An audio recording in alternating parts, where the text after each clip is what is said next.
त्यानंतर एक मोठी बातमी आपण बघतोय, एक मोठी बातमी समोर आलेली आहे।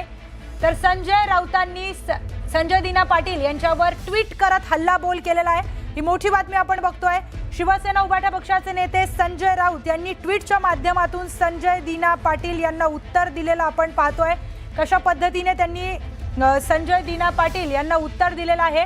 भ्रष्ट मिंदे गटाचे अधिकृत सरकारी धोरण, स्मशानात पाठवू, बॉम्ब टाकून मारू, पोलीस आमची काय उखडणार, पत्रकारांचा खून करू, 5 जणांचे खून करून बसलोय, आणखी खून करेन, पोलीस कमिशनरला घाबरत नाही, अशा पद्धतीचं ट्विट संजय राऊत यांनी केलेलं आहे। गृह खात्याची लक्तरं वेशीवर टांगली जात आहेत, अशा पद्धतीने संजय राऊतांनी संजय दीना पाटील यांनी केलेल्या वक्तव्याला उत्तर दिलंय।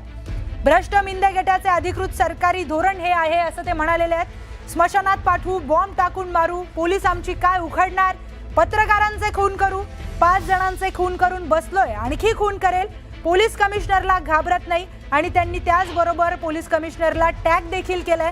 गृह खात्याची लक्तरं वेशीवर टांगली जात आहेत, अशा पद्धतीने संजय राऊतांनी संजय दीना पाटील यांच्या वक्तव्याचा समाचार घेतलाय।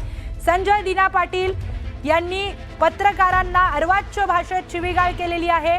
ईशान्य मुंबईचे खासदार संजय दीना पाटील यांच्या वक्तव्याचा आता शिवसेना उभाटा पक्षाचे नेते संजय राऊत यांनी समाचार घेतलेला पाहायला मिळतोय।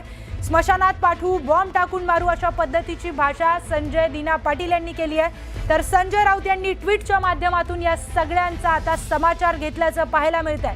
संजय राऊतांचं ट्विट समोर आलंय। भ्रष्ट मिंदे गटाचे अधिकृत सरकारी धोरणच हे आहे असं त्यांचं म्हणणं आहे। स्मशानात पाठवू, बॉम्ब टाकून मारू, पोलीस आमची काय उखडणार, पत्रकारांचे खून करू, अशा पद्धतीची भाषा संजय दीना पाटील करतायत असं संजय राऊतांनी ट्विट केलंय।